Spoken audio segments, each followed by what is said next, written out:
When the Newtown shooting took place, we thought, let's go out and shoot our screens. Hunting at 6 a.m., these screens claim to keep the bad guys out. Andy Wise put them to the test. You might argue for a ban on assault weapons. You might argue for armed guards. But a Mid-South company's product just might be the answer to school security. We'll show you what happened, what it could mean for your child's school, and if these screens are unbreakable. Monty. I look at things differently now. One man's outlook for his life was set for life on these school grounds in Jonesboro, Arkansas, 15 years ago. And they've got the names of everybody that was lost. 4 students, 1 teacher lost in the shootings at Westside Middle School, March 24th, 1998. On that day, 6th grader John Newman stood startled at the school's gym door. I actually stood holding the door for everyone who came in, and as he's walking in, he's holding his arm, and a bullet has actually gone through his arm. 15 years later, Newman teaches social studies at Jonesboro High and serves on the school's crisis team. Coincidence? No coincidence at all. I would say it directly correlated. That event having happened is what ended up me being here where I am. Being who he is, we couldn't wait to show him this. The stainless steel and aluminum frames of Tapco security screens and doors of Tupelo, Mississippi.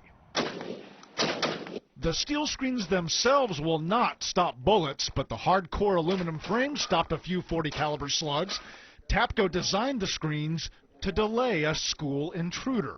If we can keep him from reaching in and unlocking that door and keep him out of the school, let's keep him outside so that the law can deal with him. 2 Tupelo SWAT officers couldn't deal with Tapco screens. Hitting that thing with as many 12-gauge buckshot, 5.56 rifle, handgun, tools, but it still hasn't given me enough to defeat that lock. Now Newman's watching from Jonesboro as the SWAT officers, with their arsenal and 60 rounds of ammunition, face Tapco's screens in a race against time. 911, we have shots fired at this school.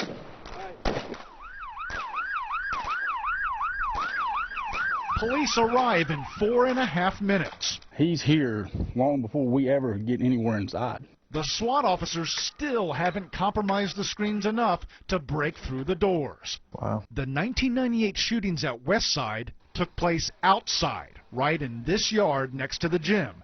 Student Andrew Golden, one of the shooters, lured the victims outside by breaching a door and pulling a fire alarm.